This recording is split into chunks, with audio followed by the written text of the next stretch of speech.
Hello, good evening at this time. Welcome to another delicious, nutritious, and positively scrumptious episode, Whoa. uh-huh, of Meow. Unscripted Gaming. We got a lot to talk about today. Meow. Uh, with me are Speaking two of the co-hosts of the show. Why don't you introduce yourselves, starting from my top left? Go ahead, or top right. I don't care. I'm Josh. All right, that's one of them.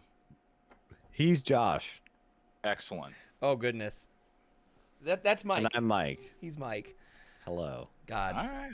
Some days we truly bring back the unscripted of unscripted gaming, and apparently today is one of those days. I want to say we are now past the 10-year point of us doing this podcast in some capacity. Like it's definitely had like switches out, and it's had like extra episodes that have branched off like the ever-growing tree of content that it is. Yes. But past the 10-year mark, I want to like take off the kayfabe, just like pull the curtain from the audience. Unless explicitly stated, literally all of these episodes are just like, hey, here's like top 2 things we might talk about today. And then we just turn it on and go. When it's been true to form of like my original conception of I don't want this to be scripted. It should absolutely be unscripted. If we say something dumb, we might do it in the edit. If there's an actionable threat, that might get cut. If there is financial advice given, we do endorse it wholly and We say it with our chest. full-heartedly represented. You can consult it. us for financial advice, legal advice.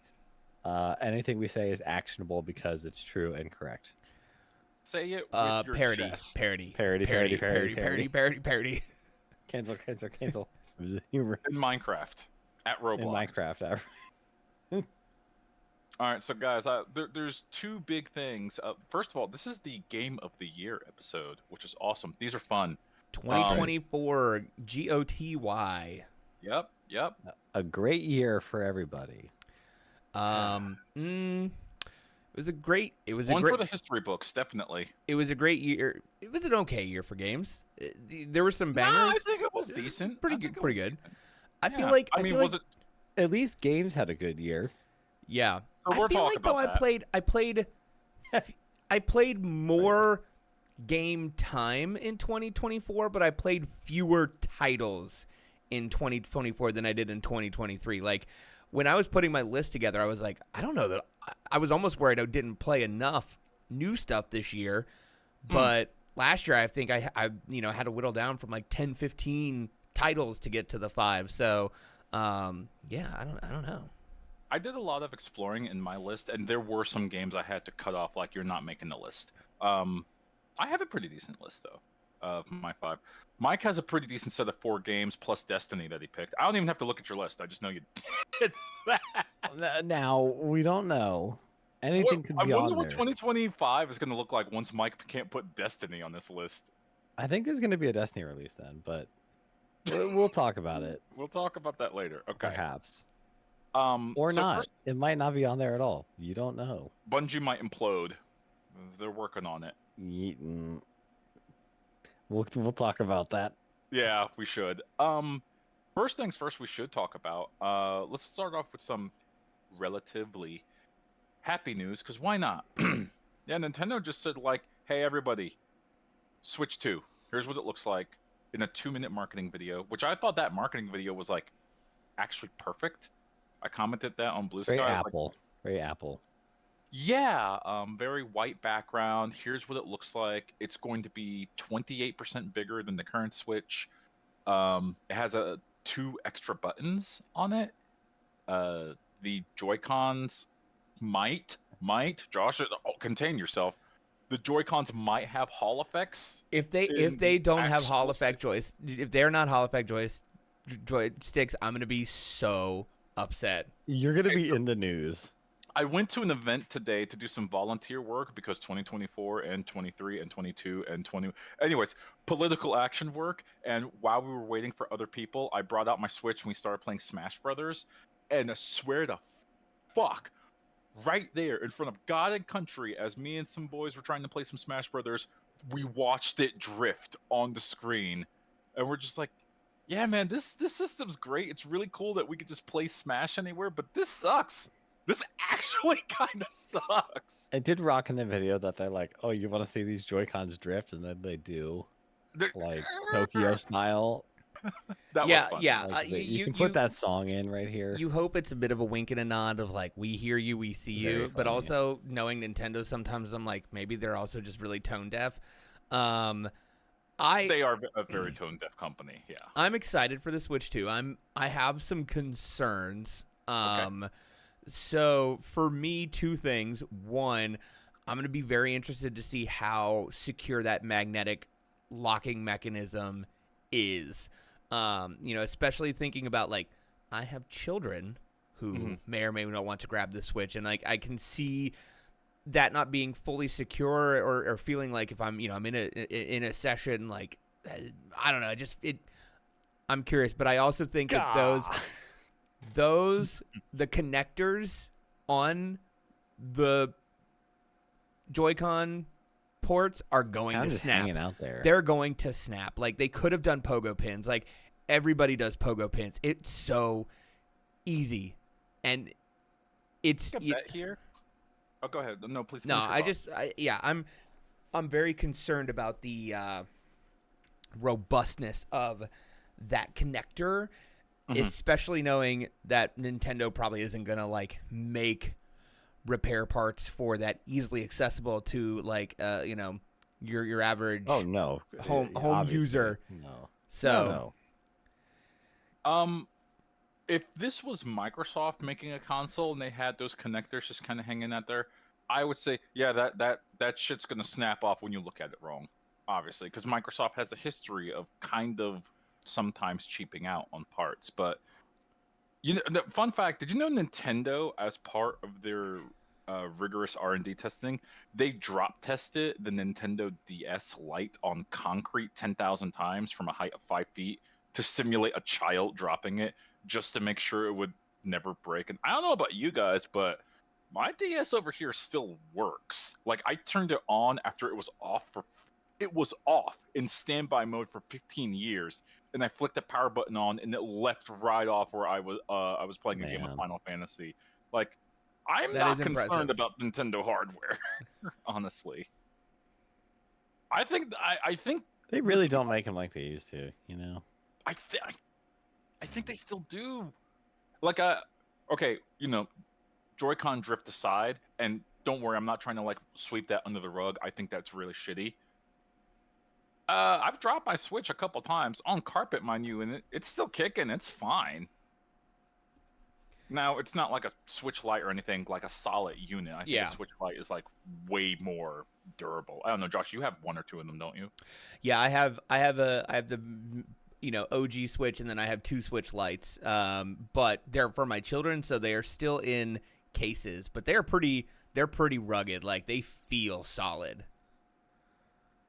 I understand and I feel what you mean about the connector just being there, but I will be actually shocked if anyone says like, hey, these aren't built to snuff. Like, I've been to New York City and I've seen that Game Boy that survived being bombed in Desert Yeah. Storm. Yeah. I think that's all you need to say about Nintendo's build quality.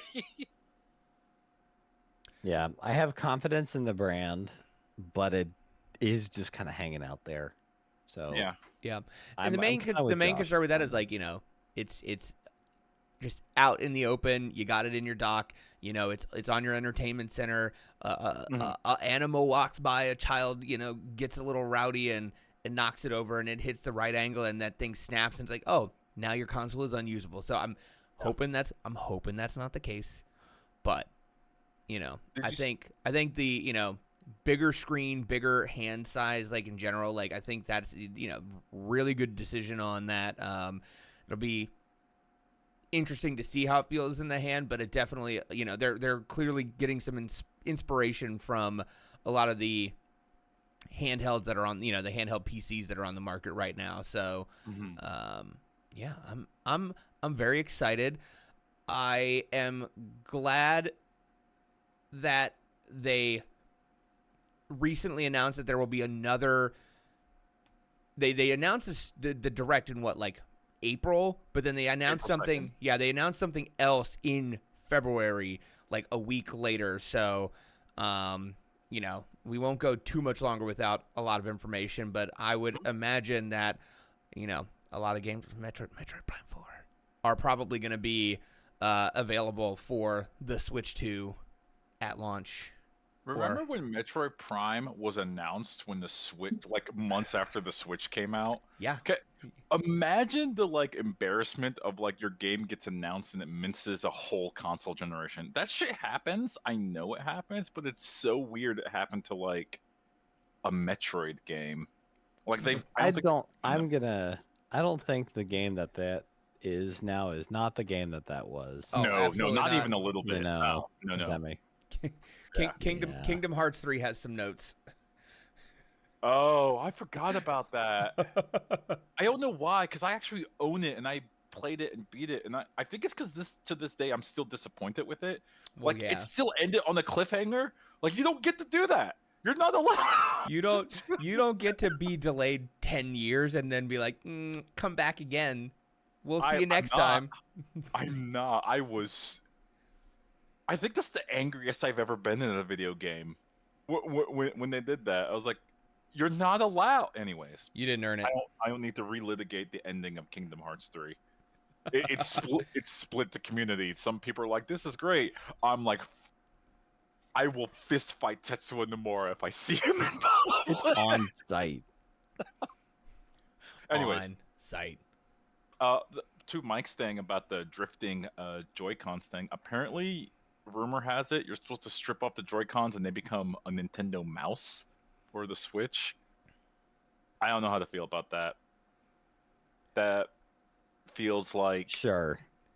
Why not? Yeah, exactly. It's like, Okay. You know, it's your HD Rumble, it's your, you know, IR Blaster for a couple mini games. Like, a couple people will use it at launch. There will be one game that does HD something with Rumble. I forgot about right, that. right, Yeah. HD Rumble. That Yeah. was kind of neat. There will be a game in 2 years post launch that makes a big deal about, like, we're gonna finally use this.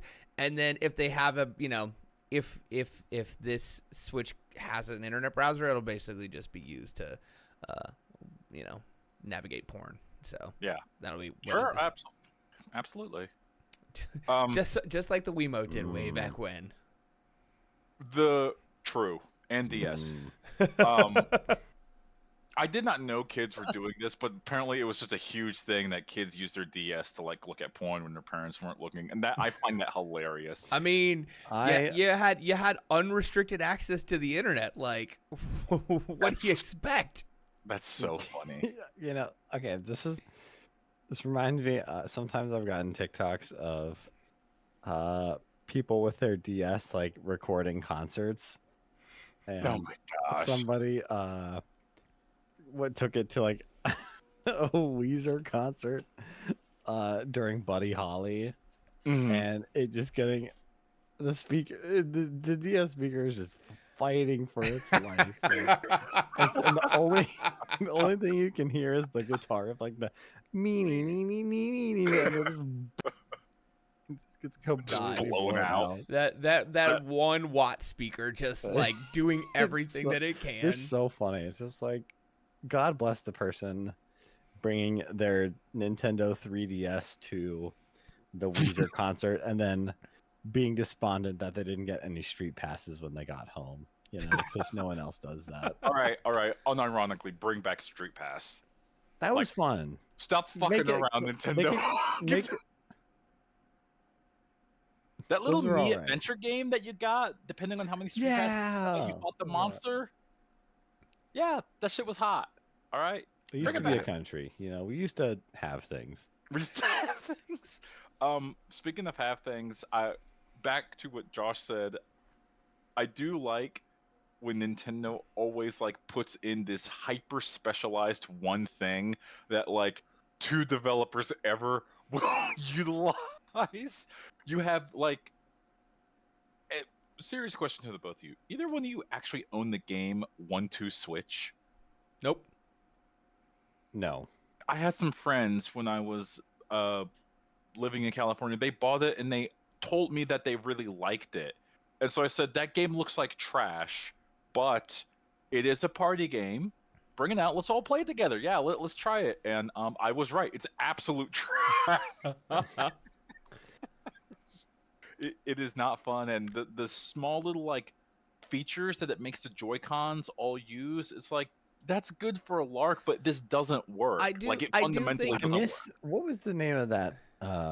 It was the Wii game where you like threw the balls at the tower. That was a fun game. Oh, is that Boomblocks? Boom! That was a good one. That 'cause was, it was I know like, that's- I Steven do Spielberg love was a producer on that game. yes, I was about to say that. I do love that Nintendo is like slavishly devoted to the idea that they have to come up with something new and gimmicky to like market their console.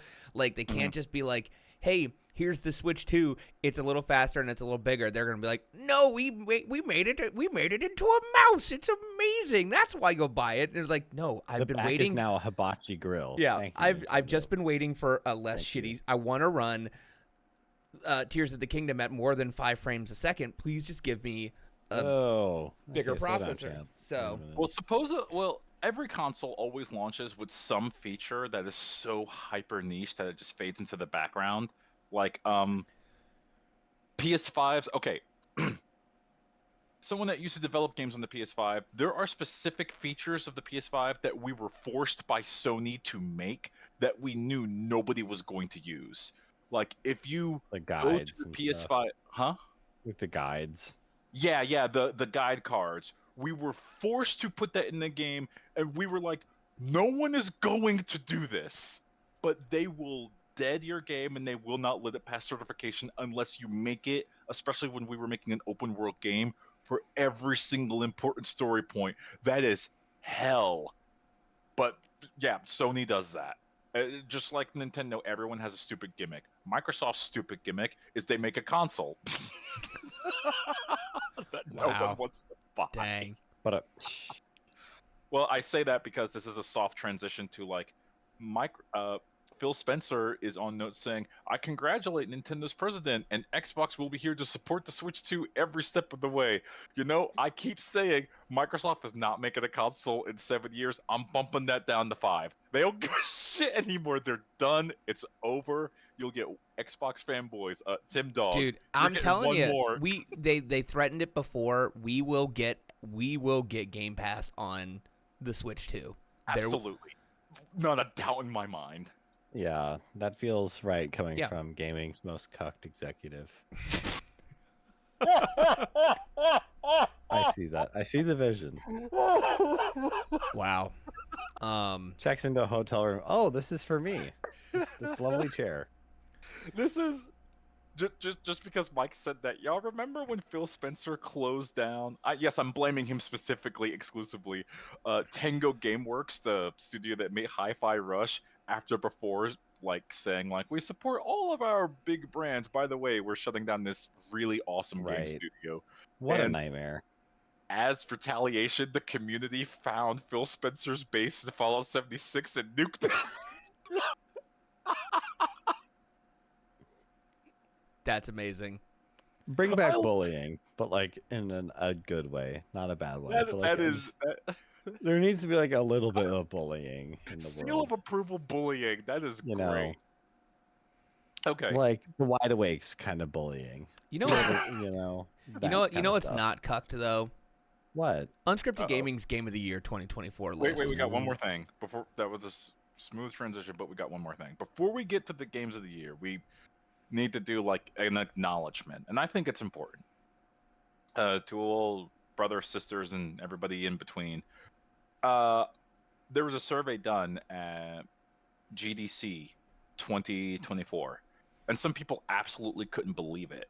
They're like, "Hey, is the layoff situation in the game industry right now, is it really that bad?" And someone did the math and said 1/10 of everybody that has worked in games has been laid off in just in 2024. That is someone coined it like, this is the Great Depression of games. There are so many layoffs. Now, Mhm. There is a balance factor to that, and I don't want to be ignorant of that. There was also a great resurgence during the pandemic when, we'll say, a bunch of governments lowered their interest rates to where a bunch of people were hired and just put in jobs not to really do much of anything. Yeah. Um, like Meta, Yes. may they die in a fire, hired 10,000 people to just sit on them because they wanted to retain that talent from going anywhere else in the market. And then when they realized, oh wait, the Fed has increased interest rates, we can't actually do that. They immediately fired them, laid Yeah. them off, whatever you want. So it's rough out there, ladies and gentlemen. It is, and I am definitely one of the large voice advocate of saying like unionize as much and as fast as you can in any sort of game network because the larger companies don't give a damn about you. They don't give a damn about your work ethic. If you do a specific talent, like you're an artist in some way, they are trying their damnedest to find a way to replace you with AI. You Yeah. you band Big thumbs together. down on that. What's that? Big thumbs down Yeah, definitely on that. sucks. Unionize, band together, stick together, get a seat at the table, organize your contracts. Do not let them bully you out of it. Anytime someone says, well, we don't need unions, we're your friends, that's a liar. That's a snake. That is Satan talking to you, whispering into your ear. Do not listen. If you don't know how to unionize, there are resources out there. I'm not good at as a resource, but there are plenty of resources out there. I think the other thing too is, especially you look at like Ubisoft, which is maybe about to implode, Yeah, yeah, just based on years of like you quintuple A, like just gigantic projects that are just double A. have no heart because they just, you know,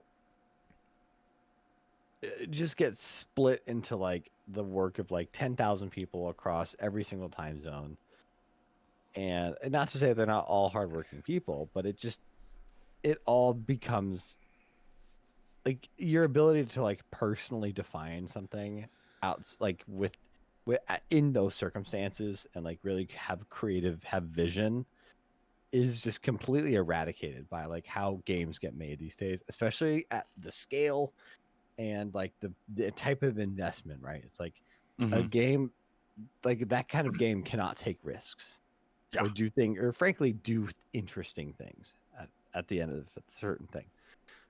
So don't be afraid to, you know, please, like, you read the stories about like the indie people who, you know, I worked on this for 80 hours a week for 7 years. This is my, don't do that. Don't burn yourself out, right? Like, live your life, be happy, but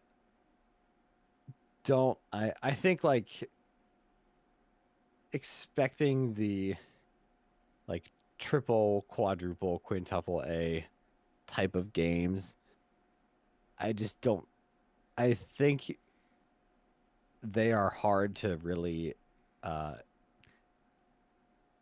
what am I saying here? Like they're just not producing like the creative kind of like results anymore. And I think Mhm. a lot of, not that this hasn't always been the case, but like now more than ever, go make the indie game. You Yeah. know, go find like be comfortable taking smaller shots at things. Like do something cool, do something interesting. If you want to tell a story, you got to go to the indies. Like if you are in the industry to have a job and like just collect a paycheck, like yeah, you know, the big guys are for you, but like if you are here because you are passionate, because you have a story to tell, because you have art you want to share, you know, you've got to go the indie smaller studio route to make sure that that voice is heard. Yeah. You guys know? I don't know if you've heard this. You guys hear about Sony? You hear about this company called Sony Computer Entertainment? Yeah, big Never heard of company it. supposedly. I've been to some of their health clubs in Japan. Do they make technology stuff too? Oh, well, shocking. Yeah, they're a mega core. So they canceled. This goes into what we're talking about. They canceled 12. I need you to hear this number. 12 live service games 3 weeks ago. Probably the best call. All those live service games were going to come out between 2024 and 2026. That's a level of bad management I can't put into words. Yeah, that's Because it's completely missing the window on. They shotgunned out Concord, a live service game. It fell so hard on its face. It now has its own Wikipedia page dedicated with a whole column dedicated to how bad it failed. Because it was a live service game that was live for 2 weeks, then they turned it off because 600 people were playing it. For those of you that might be listening and don't know, you need that number to be higher. You need that number to be 10 times higher if you want your game to survive. I think there were more people playing an indie game made in 2012 than there were people playing Concord at the time of its launch. I forget exactly what game it was. It was like an unfair thing to kind of pick on someone for, like very lowbrow. But either way, they were going to do that 12 more times. That makes my heart hurt. One of them was a God of War multiplayer game. Nobody wants that. That seems so insane. Yeah, that's what not the great. Fuck? What would you do? I don't even know if I knew anyone that was working on that game, but I knew someone that was working on that studio, so maybe they were, and maybe they're hearing the news, and now they're hearing like nobody actually wanted. They're like, oh, maybe it got canceled. Yeah, especially like live service now. It's like we already have them. It's like it feels like we're really just set for us like games to have like. There's gonna be 4 games. There's like Warzone, Fortnite, Roblox, Minecraft. Yeah, Minecraft. And then everything else is just like indie tier. That's what it feels. It feels like we're rumbling to that eventuality. And there's a lot of brain rot gotcha games that are taking up people's interests.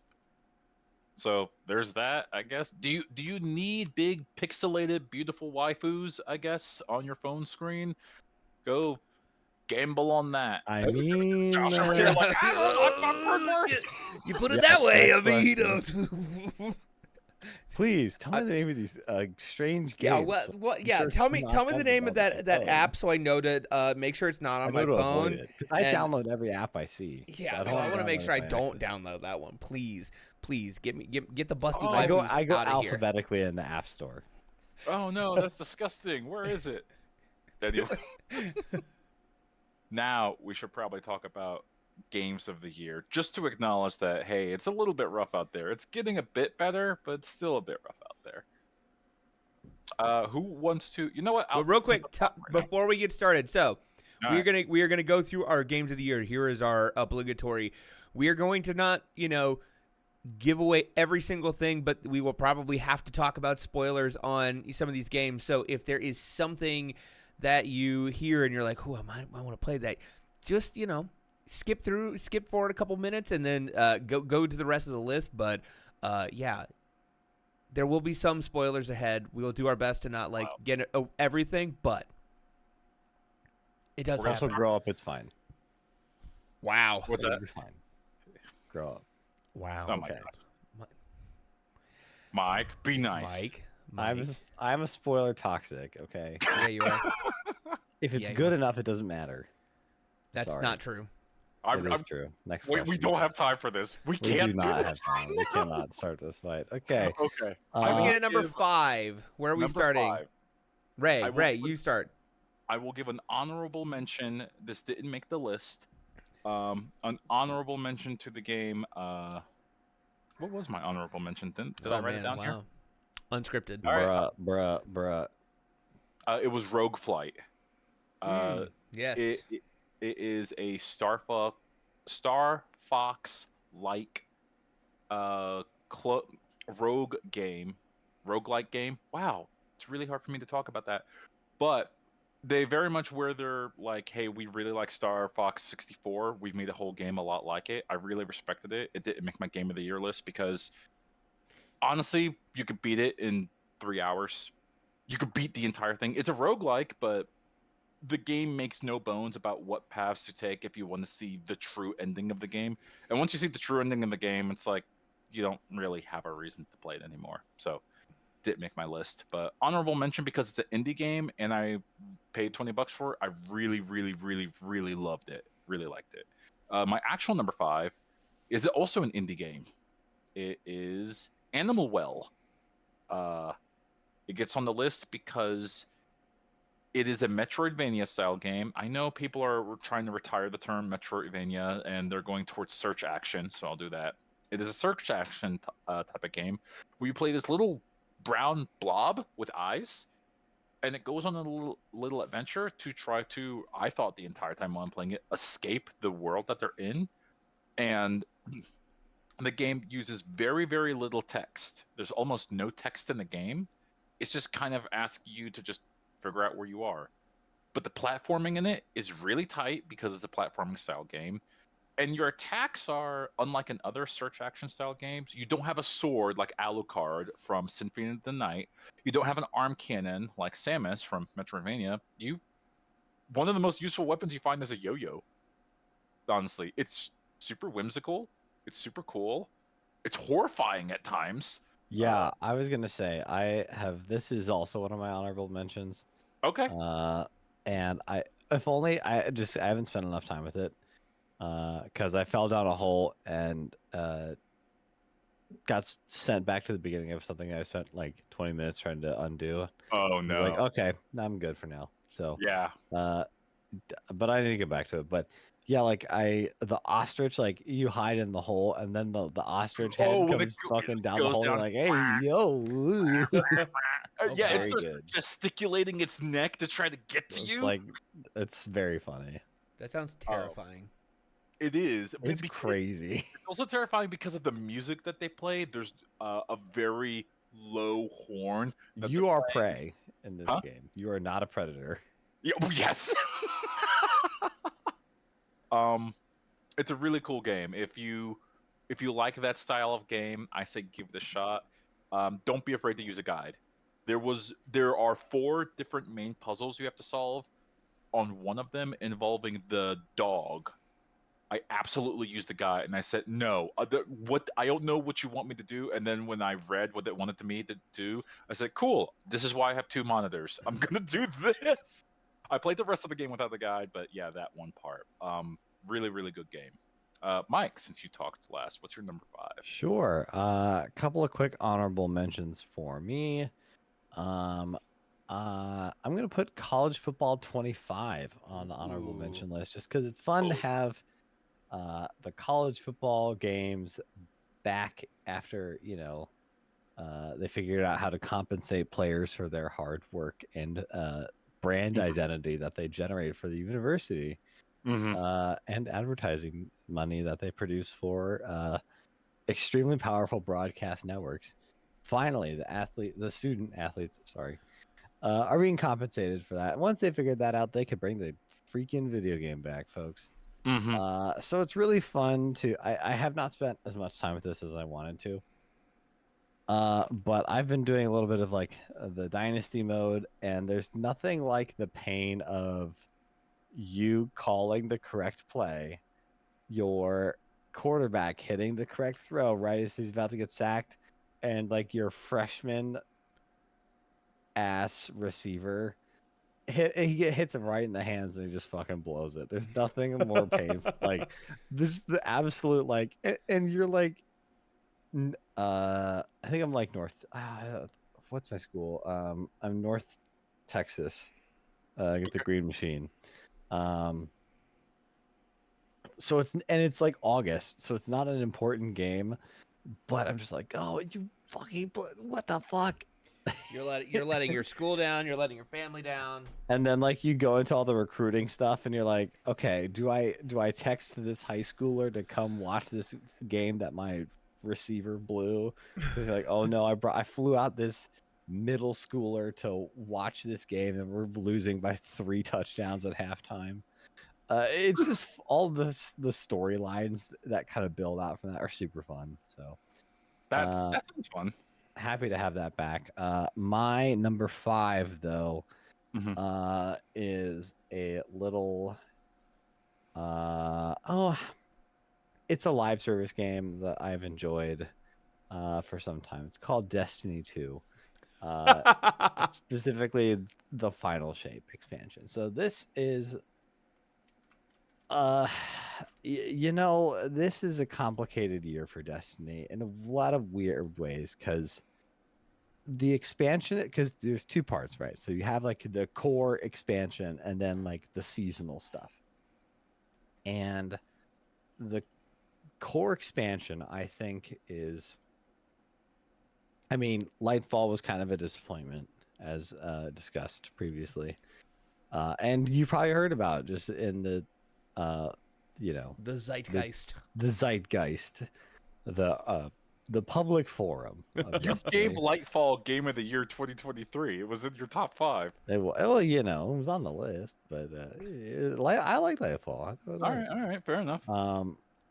But Final Shape, I think, really pulled together the 10-year promise of Destiny, in with all the things that have happened to that game, the company, and the franchise, just about as best as they could. Like, the environments are really, really cool. The design of just like the design of everything, what it means, and like how they've built all this language visually over the years. Just the Witness itself is a really cool idea, and just an extremely insane design of like an enemy or like antagonist, and just super cool. Yeah, and so it's also on my honorable mentions list as well. And I think, kind of echoing what you're saying too, like the writing in this expansion and the primary part of the game was phenomenal. Like it invoked both a lot of emotion but a lot of intrigue, very similar to like what the Witch Queen did, of like, you are caring about the fate of these characters, but you're also like deepening your questions about what is the Witness, what is the darkness, what is the Traveler, what is light, what is darkness, how do they interplay with each other, how long has this conflict been actually going on for. Like, it is so well executed, in my opinion, to say goodbye to this era of Destiny. Yeah, and just like the stuff, like it ends with the campaign ends in like a 12-man mission that you all do together with like 12 people in the same instance, and it's insane and crazy. And brings back all the all the classic music, and then the final shot of it all is like you and your fire team like sitting on the space station above Earth, and the Traveler. It's just like a really good final, like, this is like what it's all about. Like, so it's just really, some of that stuff they just crushed. Yeah. And it just feels so good and awesome. That's good. That's good. And then the seasonal stuff happened, which has been it's just like, I'm just checked out. I'm more kind of checked out of Destiny than I've ever been, really, at this point, just because some of the seasonal stuff just did not really work for me. There's a new season, you look at the menu, there's an insanely complex thing that you now have to learn to get better armor, marginally better stuff. It's like, why? I don't. It's like, do you guys just know what happened in the? Like, we just finished this insane expansion, and then like, this is what is happening. It's like, it's very telling that like, after the main campaign and the first season was over, there's a core Destiny group that when we get together in the Discord, there's not even a conversation. Like, Destiny just gets loaded. Like, we play the other games when everybody else is around, but when it's just three of us, Destiny gets loaded. And in the last several months, that just hasn't been the case. Like, we've been together, and Destiny doesn't get launched. Something else does. Because it's because the encounter in that fucking dungeon really pisses us off. That like, encounter fuck that. fucking sucks. Fuck That dungeon I is gotta so say, good if except for Mike- that encounter. Who has given every single iteration of Destiny some A form spot on the of list. Game of the Year. Yeah, except, and I respect you for this, except for Warmine and except for Curse of Osiris, because no one can defend those. 'Cause they fucking I'm suck. Yeah, convinced. those were That's when I tough. Those were stopped not playing ideal. Destiny for like 4 years. Yes. They Um, brought back Sleeper Simulant. That's fine. It's a fine gun. It's a great gun. I did check not it like out. getting it in A little Warmine. undervalued these days, but linear fusion rifles are very strong. So But if Mike says, "Hey, this part of Destiny actually really sucks," it's like, "Oh, so it's nuclear.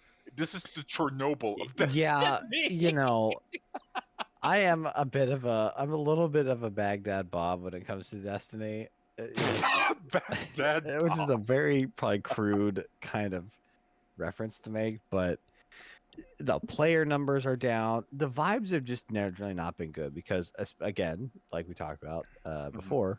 Sorry, this is running long. I'm almost done. But like, Destiny went through a ton of layoffs. Like a lot of really people, a lot of people that were really liked by the community were laid off from that company, and people who had been there a long time. And this is amidst like clear mismanagement, really murky kind of settlement discussion between like Bungie's purchase, like Sony purchasing Bungie, and some fallout from that, or like what's like just where people lied to about this stuff, the CEO and all of his just completely just not just really, you know, saying what a CEO would say about these things, which just does not feel like enough anymore for anybody. Also, no one Player- knows what the player future numbers of are Bungie at, is like. Yeah. So and it also doesn't help the game it's very clearly the game has been buggier than ever because, well, they laid off like all the QA teams and no one tests it. So every patch or update is just riddled with bugs. And it's just, the vibes are just not good right now.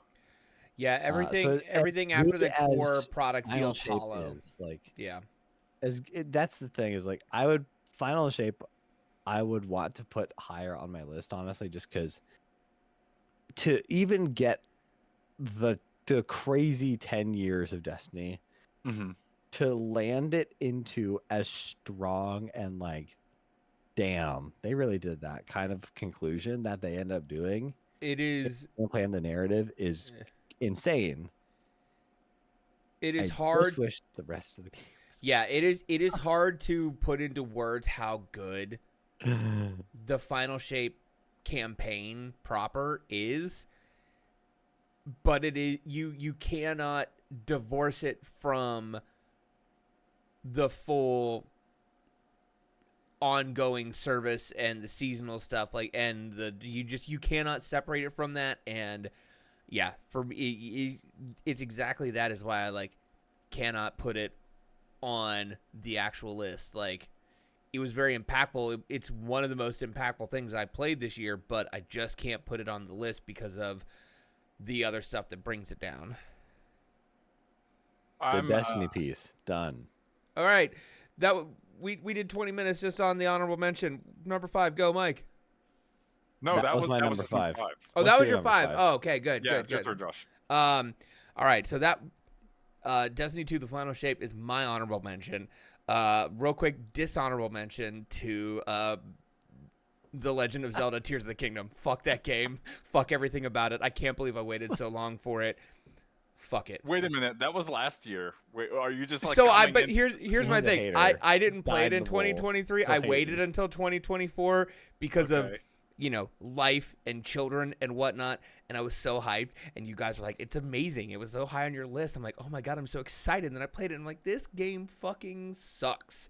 So I keep Damn. memeing Josh that there's just a bokoblin with like a fire on the end of its little like stick, and Josh is like, "There it is, just the boss of the game." Yeah. Yep. You see, playing the game after they patched out the diamond dupe, like the duping glitch, probably sucks. Yeah. I did not diamond dupe it, but I think I said, even though I named it, it was on my list for Game of the Year. I think it was number Yeah. 5. I think it was at the bottom. I'm sorry, real quick, timeout. I just realized this. One, Ray's over here like, I'm not gonna play a poorly optimized game because that's just do better. And then we're over here with fucking Tears of the Kingdom running at 2.5 frames per second. He's Kakariko like, Village, where you at? Game of the Year. No, I did I'm not on. know. I'm onto your bullshit. I It's did poorly. not know It's poorly that a optimized. It Zelda fucking game sucks.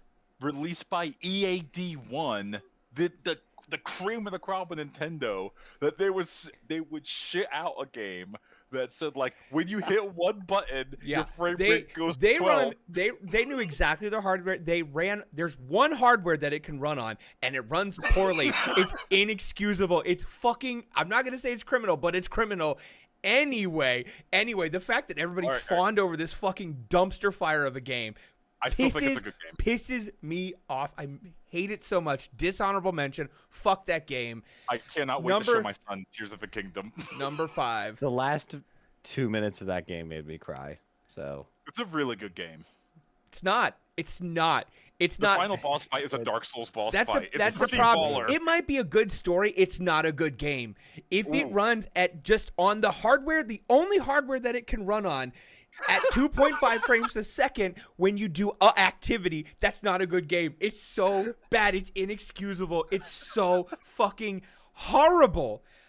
And you all for a year I was gaslit about this fucking game. I'm so mad. I think you're right. I actually do think thank you. You are correct in that it is weird that the Diamond of Nintendo released a game that was so poorly optimized on the one piece of hardware it was ever on their own fucking hardware. in their own dojo. Yeah, in their own dojo, they shat the bed. Kitchen knives. Oh my god. Number 5 for me, Prince of the Persia: The Lost Crown. Okay. So that was a game that came out very early in the year. And I had the ultimate experience. Is like I did because I was not listening to a ton of games media at the time. Kids were in a weird spot, so Mike gifted this game to me for my birthday. Did not even know that this game existed at all, so I knew absolutely nothing. So I went in completely blind, which was phenomenal. But it is a Prince of Persia with a lot of Metroidvania style elements and does some pretty unique things in that. There is some like light Dark Soulsy like timing based stuff where if you master that kind of timing, that you get more opportunities in the combat that's happening. There's some unique things of like, hey, I found this area that I cannot proceed in. I know that there's an ability that I need to have at some point that I don't have now. So you can literally you can spend, you got a couple tokens where you can mark spots on map of like, hey, this is a point of interest that I know that I need to come back to at some point. So it did some unique things for me as a fan of Metroidvania games that makes it both more enjoyable when you don't have as much time to like really dive into it, or even like the way that I play games a lot too is like I may leave the game for 6 months because of other stuff that comes out, because I have kids, because I'm busy, and I come back and it's like, okay, what am I doing? Okay, I remember that this is an area I wanted to come back to. Like it just really takes that style of game to another level, in my opinion. And the art style was good. I was enjoying the story. I did not get to finish it, but again, some of the quality of life things, it'll be fairly easy to jump back into. So okay, number 5 for me. All right. Nice. That's pretty cool. All right. Are we gonna snake this where I do 4 and we go back through the order and let's snake it. Let's go. All right. Number 4 for me. All right. Is technically a game that was a 2023 game, but was released on a new console in 2024, so I'm gonna count it, and that is Stray. The cat game. Okay. The cat game, yeah. You know, it's a little indie game. It's maybe 6-8 hours long. You play as a cat, but for me, the thing about like it tells a really interesting story about this like post-apocalyptic world where the cat is literally the only like true biological creature exploring this world that has been long abandoned by humans because humans have died out. But for the thing that I liked about this game the most is like it's a pretty interesting for the way that the game moves through different elements in terms of like this section is going to focus on this kind of puzzle or this ability, and right around the time you think you're going to get tired of like doing this same action over and over again, you go to a new environment where you're doing your exploration and you're getting a new ability or you're getting something new to focus on, and every section feels unique in terms of like what you're doing, what your expectations are, who you're trying, what you're trying to find. So it was a fun story. It was a very cute. There's a dedicated meow button. I mean, you can't go wrong with that. But again, for me, it was just like nothing in that game ever overstayed its welcome because it changed up what you were doing and was really refreshing in that sense. And again, we got in and out in 6 hours. That was great, but I really enjoyed it. So Stray number 4. Nice. My number 4, despite me dumping on Ubisoft earlier today, Oh. is Star Wars Outlaws, the game nobody else played besides me and a Star Wars podcast I listen to. And this game, it sold 1 million units. That's not bad. it's not enough. Yeah, it wasn't enough. From my understanding, when you have a game that says Star Wars on it. Yeah. And I really like this game. I think there is... Y'all know I'm a Star Wars fan slash hater. 'Cause I love to hate the things I love, And Star Wars Outlaws, I think, was a really... mechanically, I just don't think I particularly love how it feels. Like, it just doesn't quite feel tight enough for me to like really moment to moment be satisfied with like how it feels. Like, it's one of those things, like, you go back to the GOAT of 3D action game, Metal Gear Solid 5, and that's my barometer. It's like, if you're making it this kind of game, it should feel as good as Metal Gear Solid 5 to move around in, and it doesn't. Well, we'll talk about that again later. But I think this game, in a way that a lot of recent Star Wars projects maybe don't quite hit, absolutely crushes the environmental stuff. It's the kind of game where it's like, it's fun to just like hop on your speeder bike, blast across Tatooine, go to the shitty town with the bar, play Sabacc, cheat at Sabacc, shoot your blaster at some stuff, and do it all over again. And I like some of the characters and cast, which is really fun.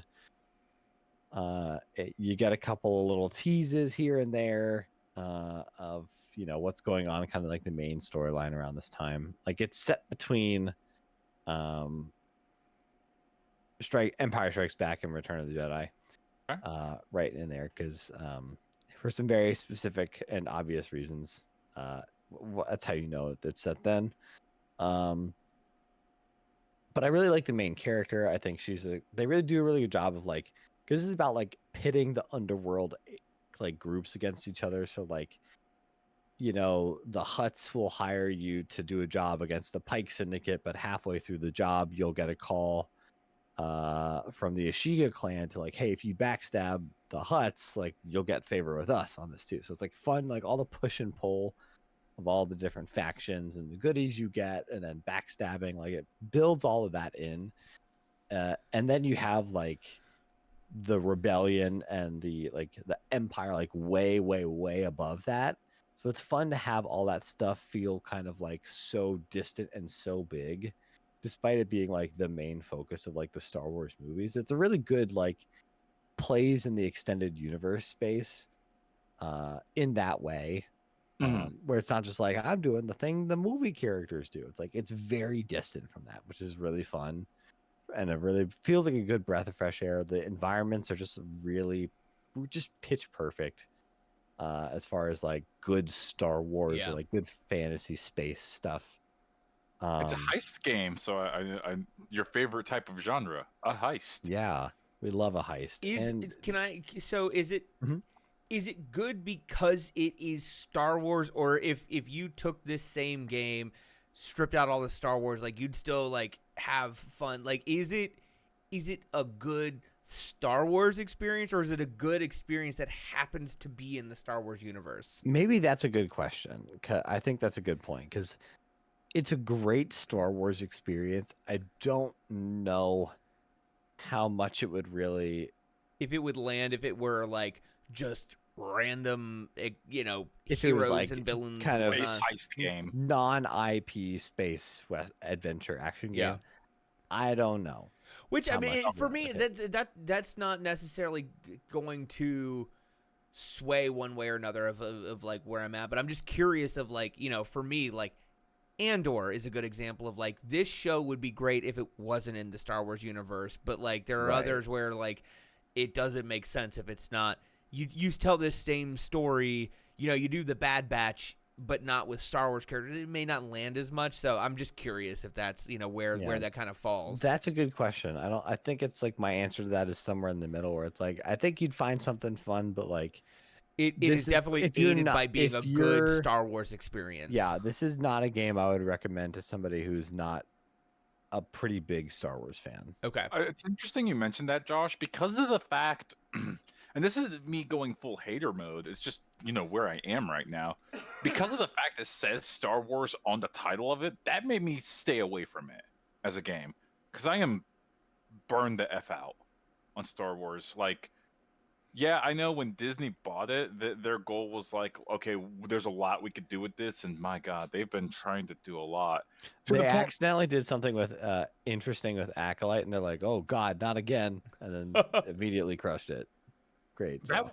yeah, it's kind of weird. I actually I didn't hate Acolyte. I thought like, hey, there's something here, and then they cancel it. Oh, okay, fuck me then. Whatever. Never get my hopes up again. Right, Andor season like, 2, please I'm- come out. Andor season 2, come back. Don't leave. Well, I haven't even talked to you about this, right? I'm ready to start doom posting about. I'm ready to start dooming about Andor season 2, Dude, and you I think have it's gonna I be have not reasons great? why. Here, okay, but I'll tell you. one I will say. This whole like, hey, we're gonna release an 8-episode season, then we're gonna make you wait 18 years for this follow up. Fuck that shit. But 18 TV, years. fuck you. Just I- start, come yeah, on. I will this out. say, Severance season 2 is making me a little more hopeful that maybe they can land it if they're not fucking idiots. So I don't know. I think it's okay if it takes. Tell you what, there used to be a time where when a Star Wars media property came out, it's because there was a several year wait, and that was fine. Now you don't have to wait. Now you have, Skeleton Crew of Star Wars just finished up. I didn't know and care, and and also neither did a lot of people. It's actually the Apparently least. good, which is I hear like, it's good, but the I most I fattening will part. say I'm not surprised that you didn't, because like from what I understand, Skeleton Crew is more kid focused. Like it is a kid show that like we can appreciate, but That's fine. anyway, Star Mike, Wars is for kids. wrap up your number 4 so Ray can go on with his. I'm Thank done. you. Okay, Okay. Ray, number 4. Number 4, this might shock a couple of you, but I have reasons for it. Final Fantasy VII Rebirth on PS5 is my number 4. Okay. And the reason why it's not higher, even though I am a Final Fantasy VII like nerd fanboy, whatever you want, is because after playing Rebirth, I really, really said, okay, let me describe Rebirth. We all three of us played Remake, and Mhm. I love Final Fantasy VII Remake. I'm still shocked that Square Enix just decided in 2020, by the way, here's one of the best games ever made. Here you go. And you play through it, you're like, you bastards, you did it. It took you a long time. You've You been son of a- threatening to do this. That son of a for bitch, 10 he years. did it! And you did it. You actually made it. You made it. And That you was an can Independence take Day the reference, by the PS4 way, in case version. anybody didn't catch it. What's that? I said that was an Independence Day reference in case anybody didn't get it, but go on, Ray. How do they not get that? Anyways, you can take the Final Fantasy IV remake version of PS4. You can, for free, upgrade it to your PS5 version. And I saw that shit in 4K. And I was like, it gets better.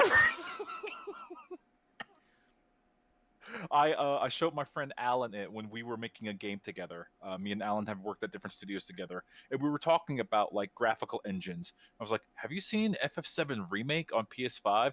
He's like, "No." So I fired it up for him, and you got to see in I dropped it down to performance mode in 1440p. 60 frames per second, Cloud at the beginning leap off the train and swing that sword, and then it played dun dun dun dun dun dun, dun, dun, and Alan said, "That's bullshit. No one else can compete with that." And so I played Rebirth, and it did not capture me as strongly. There were parts, there were bits, there were pieces. The fact that the game is now an open world game, like it's actually fully open, you're exploring whole different sections. You're exploring all of Midgar.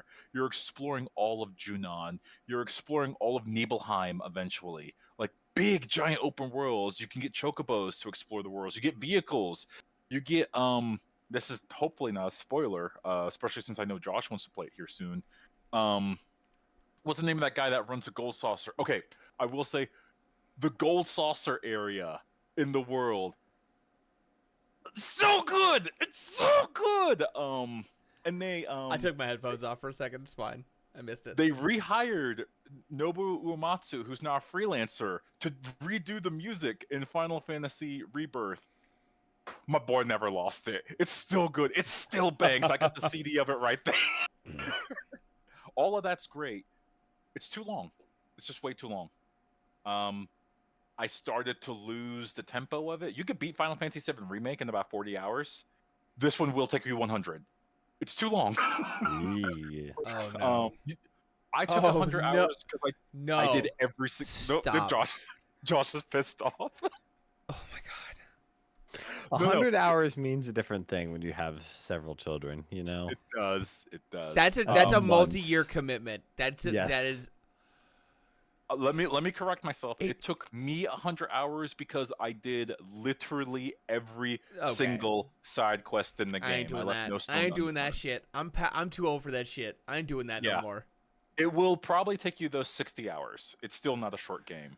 Okay. It does plug in a lot of story holes that you might have where you're like, okay, in the original Final Fantasy VII, this was a big zig, but at a certain point you started zagging. How are you going to, and then like it starts finishing it up. And there was one part near the end, I'm not going to say which. You'll know it and you'll see it coming a mile away. And you're just like, all right, game, are you actually going to do it? Are you going to do it? You got this one character right here who's been talking for way too long. They're doing a little thing called living a little bit too long. Are you gonna do it? And the game does a thing. And I almost cried all over again. I was like, nah, you can't do this to me. I'm not gonna no. say. I'm not Fell gonna say for it what again award. It's a phenomenal looking game. It's a well playing looking game. It better be fucking phenomenal because I have to buy a whole new fucking graphics card to play it. So I swear to God, this game better fucking knock my socks off. Let me tell you about the mechanics that'll instantly make you want to pre-purchase the game if you haven't already. Already did. Thankfully I had some extra XP at Green Man Gaming too. So like the pre-order bonus plus that I got it for $40. So like Nice. I mean it's great. I'll put that extra 30 to my new graphics card that I have to buy for this fucking game. God. All of the characters for free at no extra mana cost or MP cost or anything. They all have team up attacks. Okay. And the one between Cloud and Barrett is so fun. It's called Batter Up. It's where Barrett starts firing large caliber rounds at Cloud. You think he's trying to shoot him, but Cloud starts deflecting and hitting the bullets at the enemies while you're doing that, and you can infinitely do that, and it helps build up limit gauge meter as you do that. So you're being rewarded for being cool. You have a team up attack Hell with yeah. Tifa and Cloud. Hell yeah. I forget what the name of the attack is, but Did you she can just make- put his she just put her boobs in his face and he's like, "Oh my god, I'm fighting for these." And then he goes, there's a lot of will they won't they in Of course, this game. of course there Okay, you is. remember in Final Fantasy VII, the original, there is a hidden relationship mechanic in this game, in that game. In this one, it's not hidden. It's "Hmm, represented by smiley faces above the character's head, oh and my depending God." on the smiley face, depends on their relationship mechanic. You can go on a date with Barrett if you want, but there's a special circumstance you got to do. Fuck yeah, let's go. I went on a date with Tifa because that's who I did in the original. That's what I'm doing here. In my headcanon, Cloud dates Tifa. I will not hear otherwise. All you Cloud Aerith shippers, get out. I'm sorry, it just makes sense. It's You're Cloud and Aerith. No. unsubscribe. No, It's you're Cloud Aerith. wrong.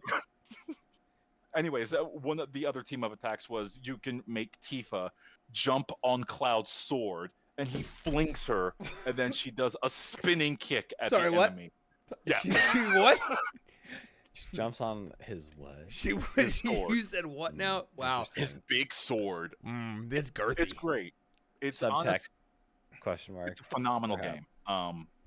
And all the limit breaks are all good, but there's a weird thing you got to do to unlock each character's limit break. Have you played Final Fantasy X? If you remember the sphere grid system, there's something like that going on for their unlocking. Oh their god, we attacks. brought back the spear grid. Oh my god, what is old is new again? God. They call it the folio books. It's still the sphere grid. But it's If it walks it's like a duck that. and quacks like a duck. but it works. But yes, it's my number 4. Ray, what's your Um, number 3? Number 3 is going to be a game that I really, really respect that it came out. They stuck to their guns. They sold it for a reasonable price. And it has some of the best microtransaction system. If they felt like they had to have it, they have it. It is Helldivers 2 is my number 3. It's fun. It's irreverent. It's actually doing a service by pointing out which people in the gaming community are media literate and which people are not. The people that get the satire of fascism being bad and comically bad, they're like, wait a minute, what? The world of Helldivers 2 seems based and cool. Why don't we actually do that? Like, found him. I found the dumbass. There he is. Got that Look fucker. at him go. Got him. Got him. Everyone else is just like, yeah, this is awful. Like, each Helldiver is like going to die doing this, and you're doing it in service of Super Earth, who doesn't actually care about you. You're barely a number. Super but Earth and their mission to spread managed democracy. Managed This is- democracy, where you do get a vote, but they will actually adjust your vote using AI to determine if that's who you actually wanted to vote for. And- That's so fucking rad. Oh my god, that's so the, good. the lore of Helldivers 2 is also great. It's a good game. It's fun to play. It has mechs. You could call down a goddamn mech. You could be like, this spot's getting a little too hot. Let me call down a mech with with rockets and a machine gun. It's awesome. Yeah, that's all I have to say about it. I really love Helldivers 2. I love Yeah. playing it with you guys. I think it's fun. I think it's funny. The music's great. Every single time when we have to defend the point, it's hilarious because something fucky always happens, or one of us doesn't make it on the ship. Okay, now wait a minute. Hold on. Let's check the record here.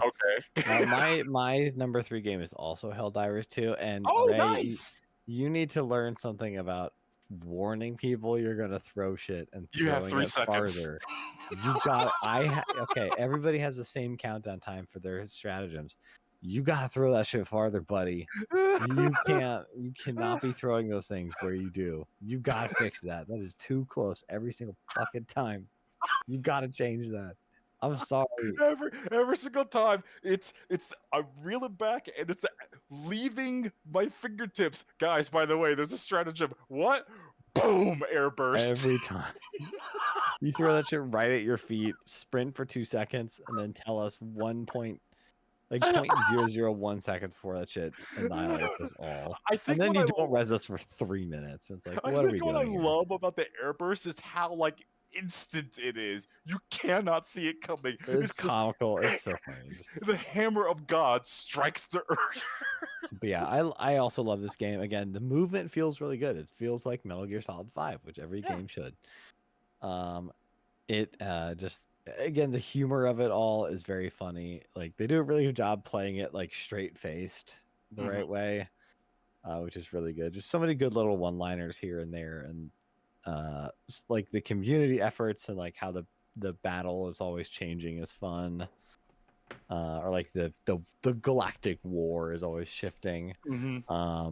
I was trying to think of one other thing about Helldivers.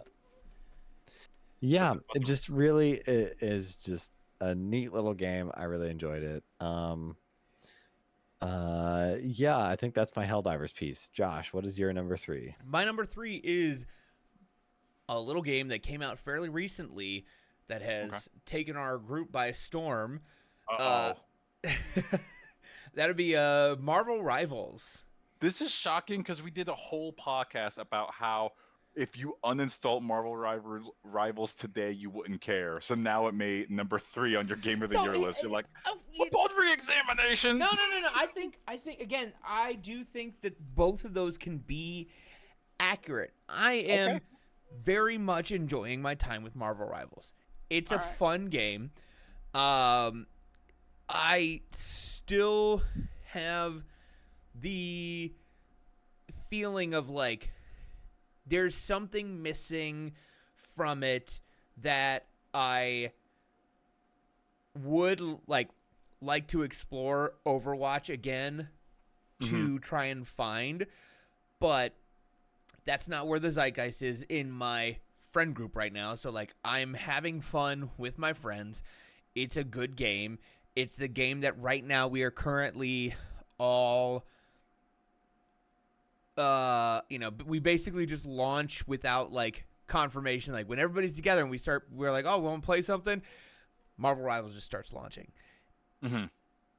The parts about it that are good are very good. Like the environments are interesting, the characters are interesting. I know, Ray, you posted a video I want to watch with about how part of Marvel Rivals' charm is that it's not actually balanced. Like it's almost purposefully unbalanced, which it's creates purposely unbalanced. interesting. It creates interesting moments. Yeah, Right. yeah. It really makes those like emergent gaming moments where like something happens that like you literally want to tell people about. Like it's pretty cool in that regard, but sometimes I'm like in that of like I'll get 4 MVPs in a row and I'm like, I'm not this good at video games. Like I'm good at video games, but like I'm not this good. So like there's almost something wrong if I'm this good at the game. Like again, I'm having fun, but I am self-reflective enough to be like, I shouldn't be this fucking good. Like that's a problem. Like I should be getting my shit rocked most of the time. Like 4 MVPs in a row? What the fuck are you talking about? Josh is over here patiently waiting for NetEase to nerf the shit out of Penny Park. But also, they look at the stats, they're like, wait a minute. There's one man. But also, if they nerf Penny Parker, I will fucking riot. So, like, also, don't do that to me, NetEase. She's perfect. If anything, buff her. You know what? She could be a little stronger. Those spider mines aren't that great. So, like, make them stronger. Also, the thing that shuts down like every single ultimate. On like a 3-second cooldown or whatever it is. That's fine. You know what? It should be 2. It should be 2 seconds. Like whatever. It's a skill shot. You have to hit it. You have to hit it or it doesn't count. So, no. It is a fun game. I'm enjoying it. I have my problems with it. I do think that there are games that do what it does differently in some aspects and better in some aspects and worse in some aspects. Like it's not a perfect game, but it's fun. I'm having a good time. But like at some point it's going to leave the zeitgeist. Our group will stop playing it and I will never think about it again, and it'll be okay. But it has a good solid spot in like where it is and what it has done in this moment in time. So for that reason, it's my number 3. Makes sense. Nice. Yeah. What's your number 2? My number 2 is this little game called Little Balatro. game. They're all little. They're all little. They're all little game. All right. To be fair, Little- Balatro is a little game. It is a little game. No, Balatro, you know, the roguelike card game, poker card game that kind of stormed onto the scenes early this year and took a couple people by storm, and then kind of faded a little bit. And then, you know, around the Game Awards, came roaring back in epic fashion. And for me, the moment that I knew that this game was going to be really high on my list was it was a multi-part moment. So Mike fell hard onto this game very early on. Yes. And he was talking about it. And I was like, you know, he was right about Inscription. I came to that late. It was fun. And at one point, he started streaming it. And I was watching him stream it. And I was like, I don't fucking...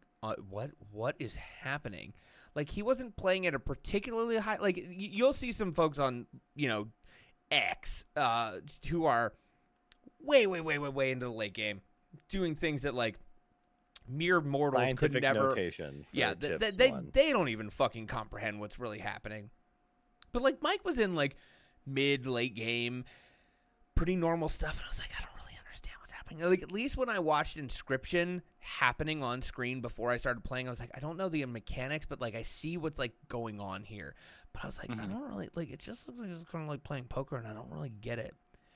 But a few months later, I was just sitting there on a night alone. I was like, you know, I need something I need to play by myself. I'm gonna pay the $10. I'm gonna download it. And I played it for fucking 3 hours that night. And I went to bed fucking angry. I went to bed so mad. Like it immediately clicked for me. Like putting hands on the game, you cannot appreciate the game without touching it. Like I feel. But once you do, if it's going to click for you, it's going to click immediately. And you're just like, oh, my God, I see what's going on. So, yeah, you know, it's a game, too. Like, I feel like I can come back to it. I can do a round. I can go to bed mad. I can, you know, put it down for a month, come back, do another round, go to bed mad, put it down for a week, win a round, feel overconfident, start again, fail, go to bed mad. Like it's, you know, it's just it's really good about it in that regard. The roguelike card game loop never ends. No, and there are times like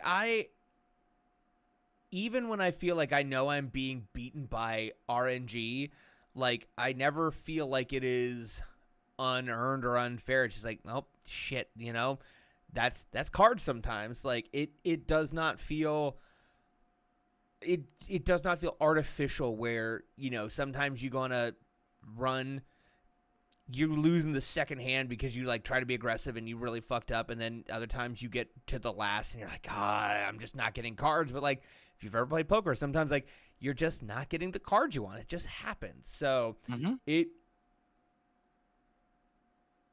emulates that feeling so well of like there are roguelikes out there where you are just like, I feel like this game is purposefully going against me. I am not hitting the number generating like I need to because I think the game's working against me. But this is like, no, this is just fucking random, and it wasn't my day, and I'm mad about it, but like whatever. So yeah, Balatro, number 2. And then it's up to mine. Very nice. My number 2, already discussed, is Marvel Rivals. Oh. Ooh. This kind of scratches an itch of just like a hero team shooter.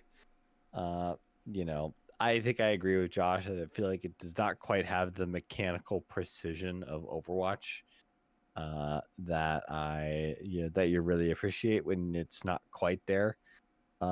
But I think there's a lot of great stuff. I think the style that they do have is really slick and nice to look at. Like the character designs are all great. There's a lot of love in like the costumes and MVP intros. It's just something that I think is, really good. Just scratches the Team Hero itch. I like the Marvel stuff. It's something I could see myself coming back to. Is like, there's a new character I want to dip in and check it out. And yeah, I think it just, don't really have much else to offer, but getting MVP as the healer feels like hits like crack, folks. It's so goddamn satisfying. If there's ever a time Like- where I'm not the MVP, I want it to be you. When I see you as Cloak and Dagger getting the MVP, I'm like, all right, that's fucking earned. Like I anybody did else that getting shit. MVP, I'm a little salty about. But if it's you, I'm like, all right, no, that's pretty good. When I get Yeah. MVP, you're like, meh, didn't, Mid. didn't earn it. Yep, pretty much. Yeah, I was got it. with you. I was with you as Star Lord, and my Star Lord was carrying the team. Okay, sometimes. that game was you earned it. That game that was pretty fucking good. Okay, so I'll let Mike finish for his. But no, just I really like it, and have had a lot of fun with it, and I am curious to see how they continue to support it going forward. So, Ray, what's your number 2? My number 2 is another indie game. My list is full of indie games. It is Tactical Breach Wizards. All right. I remember you Question. playing this. Yes. It's a question for the group. Who here has played XCOM or an XCOM-like game? Where it's I've tactical? watched Yes. Dan Reichert play XCOM. Awesome. But you probably watched him poorly play XCOM. Well, he played him and the Giant Bomb East crew. May they rest in peace. Were taking turns playing it. They played a campaign together, but each of them drove for a episode, and they rotated, and it was pretty amazing. Like That watching sounds them funny. sometimes God, that was so loading in funny. and like, oh my god, you killed you killed Colonel so and so. What the fuck were you doing? Like it was pretty amazing. So So, you know what the thing about XCOM is? When you commit to a move, you're like, move that character there. Whatever happens, happens. And Yep. you just have to take the consequences. In Tactical Breach Wizards, you could commit to a move, but one of your wizards is a time wizard. So he is perceiving everything that happens in seconds and milliseconds. So technically, when you're moving, he's just saying, that's just me thinking about you moving. You didn't actually do it. When you hit the commit button, which is a completely different action, that's when all your characters move, and that's when all the moves actually count. So until then, you can rewind time on your moves. So it's super forgiving. Interesting. It makes the game, it's actually the most fun type of strategy game I've ever played because it's so forgiving like that. Plus, it's difficult because of the fact that the game knows, hey, you are hard committing to this move, right? At any given time, we're giving you the ability to retract on that. So it's got some hard puzzles, it has some hard boss elements, it has some hard strategies, but you can do some amazing setups. And this is made by the same people. Hold on, I'm going to look them up. I need to shout them out. Tactical Breach Wizards. It's made by the same team that did. It's not called Super Hot. It's called Hot Something. Hot Girl Summer. No. Suspicious Developments is the name of the company. Heat Signature. That's the name of the game. So the lead designer for Heat Signature, he loves the thought of like killing your enemy by blowing them out of a window, defenestration. Oh, I love Heat Signature. This is a Heat Signature follow-up? Yeah, Oh, I might have to check this out. you should. It's really, really, really good. And so sometimes when the enemy is just standing next to a window, you have a bunch of different kits to say like, I'm gonna blow you out of that window. You're gonna get gone. And then one of the wizards, they have a gun that it doesn't shoot to kill, it shoots to push. And that wizard's specialty is blowing people out of windows.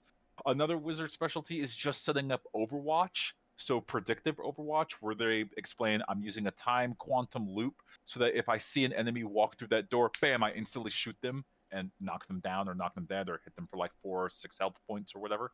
You have another wizard who, much later on down the line, they have a giant shield and their entire thing is ramming into people and knocking them, maybe through windows. I don't know. It's up to you. And one of my favorite wizards is a doctor wizard who opens a portal into a different realm of reality. And it's kind of like a self-made window that you burst them through. You knock them through the portal and it takes them off of the battlefield. It's the equivalent of knocking them through a window. And I love this game, not only because of the fact that it is a very forgiving tactical game, the writing in it is so damn good. Sometimes my wife would walk by my office and she would just hear me bursting out laughing.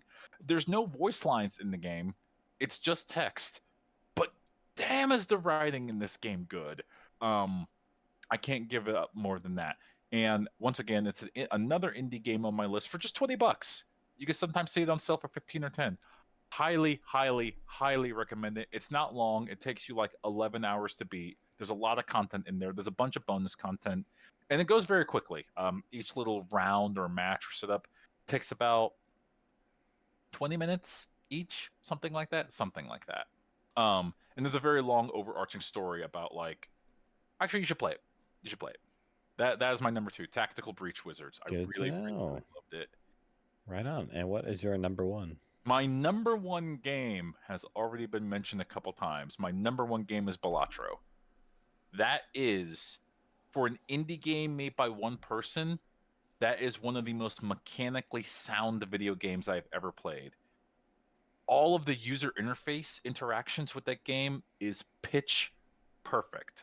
For those of you that have been following the podcast for a little while, you might know my profession outside of talking through a microphone is actually a teacher of how to make video games. I have been using Balatro as an example of perfect game user interface and UX user experience because everything that you do in the game is just the little bit of noise that happens when you hover a mouse icon over a card. The card does a little wiggle. It makes a very small little tinny sound in your ear that, and then you can click the card, and when you click it, there's a small little drag animation that happens. All of this coalesces into a game that becomes more than the sum of its parts. You're not just playing this poker roguelike. You're playing a poker roguelike that feels alive. And then you get to the part where it's a game about doing antes and bids and trying to get more money and trying to use tarot cards and planet cards to go ahead and build out stronger decks and stronger bids. And of course, it's not perfect. I've only beat it once. But that one time I did beat it, I felt something. I can't describe what that something is, but I felt a something. The urge. He felt it in his loins. I felt something. It's really, really good. There's no like big story to it. It's just a Joker card that's just teasing you, and every time you lose a run, you feel like shit because sometimes you're like, could I have done anything better? How did I beef this so bad? I had it. It was right the needle. There. It's not even the needle. It's the wall. When it's the wall, you're like, settle in. Oh, let's start sweating. Yeah. Flop sweats going on. But it's the thing that the game tricks you is into believing is that it's your fault. When it's a game of chance, it's a roguelike game. It's not your fault. You just didn't have the cards. There was nothing some of the rounds, some of the seeds, you're just destined to lose. You didn't get enough money. You didn't get enough cards. You didn't play it in like a specific right way.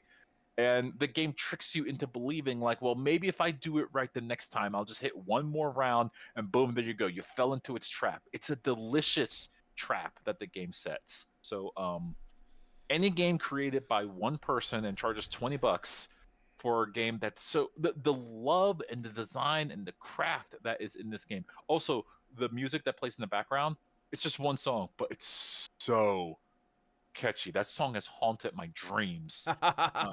It really, really has that. Dun-dun-dun-dun, dun-dun, dun-dun. And you're just like, I don't even want to play your podcast. I gotta lock in. I gotta finish. I gotta make sure. Yeah, honestly, the more you talk about it, I was like, we'll probably play some Rivals after we're done recording. I'm like, what if I play some Balatro? I was like, oh I'll play some Blatcher. my god. Much We get some No, get but the actually, checkered we deck should, going. we should you play know. some Rivals, but whatever. we should probably play some Marvel Rivals. But yes, Yeah. that's why it's my number one game of the year for 2024. I love the craft, the dedication, the hard mechanics, the dedication especially to the user experience of the entire game. That's something that a lot of people sleep on when it comes to playing games. This person obviously put all of their eggs into it, and I think it paid off so Yeah. well. Very cohesive and just very well designed. Yeah. Ooh, wait, shout out to the lead there's like one dev that did it. What's his name? Local Thunk. Local Thunk. Yeah. Local Thunk. Yeah. All right. Then it's going Mike, to number one. Mike. Yeah, what's your number one? Mike? My game of the year, also Balatro. Oh, okay. Yeah, just y'all know, historically, I am a sucker, obviously, for roguelike card games. Lo and behold, They are your it's- fucking kryptonite. I love a roguelike card game, and here comes a really well designed one that's really fun, and is easy to just hop in and do 1 or 2 or 10 runs. It's on your phone, which is Oh my god, that's diabolical. that is I can't. diabolical. Truly, I I cannot. It's so good, man. It's so not good to it's have not it on even like phone. for me it is not the fact that I've already bought the game. Like I'm like, you know what? This person deserves my money, but I literally just cannot have it on my phone. Like I Look, just cannot. sometimes it just comes down to, do I want to look at posts on maybe the most racist website ever? That is that could exist. Mhm. X.com, the everything app, or I could just play some Balatro instead and have a pleasant evening, or a pleasant few minutes instead. Let's It's do so- that instead. Yeah. So Yeah. if you're gonna have time on your phone, you could have good time instead of bad time. And I think that's, in these times, sometimes that's all you can really ask for, and Balatro delivers that in spades. Nice. Wow, you, you had that thank you, fucking line thank you, locked and thank loaded. you, Oh my thank god, you, this thank you you. know what? We He can't had call. those shells Wow, in the wow, chamber wow, like we a can't- Doom thank you. guy. I'm sorry. Wow, This wow. this is a sham podcast. We can't call this unscripted gaming anymore. That was scripted. He fucking No, that was knew. off the top. That was off the top. No, I don't believe just it. I that don't good. believe Off it. the You top. fucking knew. You You that was scripted it. You scripted it. You liar. I want to bring up real quick. This goes back to a point that Mike had made a little bit earlier about like how the vibes have never been worse for Destiny 2. I was like, hey, what is Destiny? I went ahead and checked real quick. Like, hey, what is Destiny 2's player count right now? There are more people playing Crab Game than there are Destiny 2. Long slide whistle down. Oh man, it's that's weird. That's weird because I think Destiny 2 is better than that, but I don't know. I haven't played the recent patch. That's an aside. What is back on topic, Josh? What is your number one game of the My year? number one game of the year, as a true lover of managed democracy, as a true patriot, Ah, shouting out to my democracy officer, it's gonna be Helldivers 2. I don't have much more to say about it that hasn't already been said, obviously, in our discussion. But it captured so much of my brain power this year in terms of like both the gameplay, the world, the lore around it. Honestly, for me, like I love the inspiring story of like the fact that this game launched and they expected 50,000 people and they got like 5 million and they were struggling to like deal Make with the that. game go.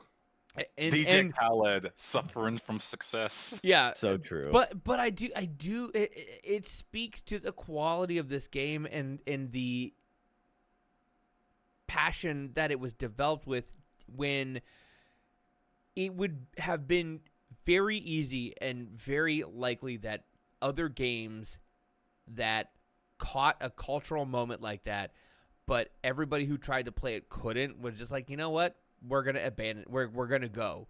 Like, We tried, Mhm. it didn't work. We're going to go to something else. But like people kept persisting to try and get in. People were literally trying to like, hey, here's what you can do to turn on your computer at 9 in the morning to try and get in the queue to make sure when you get home and you're ready to start gaming at 9 at night, you're ready to go. Like it did something very unique where it captured an attention from so many. It captured the attention of so many people at one time and held on to it for so long that it speaks to how special the game is, both from its gameplay, its satire, the world that it builds, the way that it tells its story, both internally and externally. The fact that the social media is very much like part of the propaganda of the world that it's in, the way they present things. It's just it's a whole package. It is a game that I think will, for me, thinking about how my friends play games and like come back to stuff and the things that we hold on long term, the things that we come back to every once in a while, the things that we never think about again. This is the kind of game that is on the back burner right now because of other games that have caught the cultural zeitgeist moment, but it will be back. And it will be back soon, and it will be back in a year, it'll be back in 2 years, maybe not beyond that, but like it's got long legs because of the way that it works and the way that it is infinitely replayable, because there are a few things that have as many emergent gaming moments as it does. Yes. Like there is no other game that I can think of that has as many emergent gaming moments. It has as many hilarious moments. It has as many like, oh my god, I cannot believe this happened. I cannot believe you did this to me. Like, we all know that Ray fucking loves a danger close mission. He will kill as many of your friends as possible. This is known. Yeah, This is known. like everybody has their roles, and it Everybody has their roles. So yeah, I go nonverbal and complete side objectives. Yeah. That's what I do. I kind of go rogue, and like I'm looking for the super samples, like gallivanting across the map. I'm not really involved in stuff, but when I come in, all of a sudden, like it just, everybody has their little thing that they do, and every mission is unique. Like internally I'm like, Marvel, like Balatro was a solid number 2. I was kind of going back and forth between like, would Marvel Rivals or Helldivers 2 like swap, but like I think the thing for me that put Helldivers at the top is that every Helldivers mission feels unique, and none of them are easy. Like I think you can get into a Marvel Rivals match where you blow through it. There's no contest, or you're doing the exact same thing over and over again. But like in Helldivers, I feel like every single thing, like there is something different about it. There's something unique about it that is not replicable in another match, because it is unique to that scenario and that instance of the game. And for me, that's why it's number 1. Oh, Ray, you muted. Oh, there you go. It reminds me of I think one of your number 1s or your number 2 or number 3 from like last year was like BattleBit or something like that. BattleBit Remastered. Yep. I missed that game. It was a good game. And BattleBit, I think, is a game we could probably BattleBit, as long as there are still people playing it, one you could absolutely jump back into. But again, that is peak like emergent gaming. Every match tells its own story. Where I don't think Marvel Rivals gets close to that, but there are definitely like matches where you just get through and you got through it, and there's not really much to say about it. But like every round of Helldivers that you complete, there's something you could say about like something hilarious that happened or something ridiculous that happened or like, oh my God, we almost got overwhelmed here. Like every round you come out of like, holy shit, can you believe this? Or can you believe that? And that's why I think for me it edges Marvel Rivals for that top spot. All right. I think that's everyone's top. Is that That's right. I hope there are games next year. I mean, there's games right now. Mario Kart Mario Looking Kart into 9 was it. just shown off. I'm just warning you guys right now. If Metroid Prime 4 is not my game of the year next year, I'm gonna be pretty fucking You're gonna be pissed. on the local news. I'm not gonna go as far as saying I will J6 Nintendo Studios parody Specifically retro. I'm not going to Austin, but holy shit, if it's not my game of the year, I'm gonna be very displeased. I was about to say, having lived there, Josh, it is way too easy to buy a gun in Austin for you to make threats to them like that. Yeah. Well, wait a minute. Parody. Parody. Just in case parody. Somebody tell John that this was all a joke. 100%. NSA John. But do you know where you can come back next year and find out that Metroid Prime 4 is my 2025 game of the year? Please listen Where? to us more than just next year, please. Right here at unscriptedgaming.com. That's where you can find links to all of our video and audio versions of our podcast. You can find links to our socials. We're on Facebook at Unscripted Game Podcast. We're on X, the everything at unscripted_gaming. We're on Blue Sky. Ray, where are we at Blue Sky? We are in the same place on Blue Sky. Just transferred it over. Unscripted_gaming. We soundcloud.com/unscripted-gaming. That's where you can find the audio versions of our podcast. We are on all of the podcatchers. Thank you for listening to Unscripted Gaming. My name is Josh. My name is Ray. My name is Mike. Peace.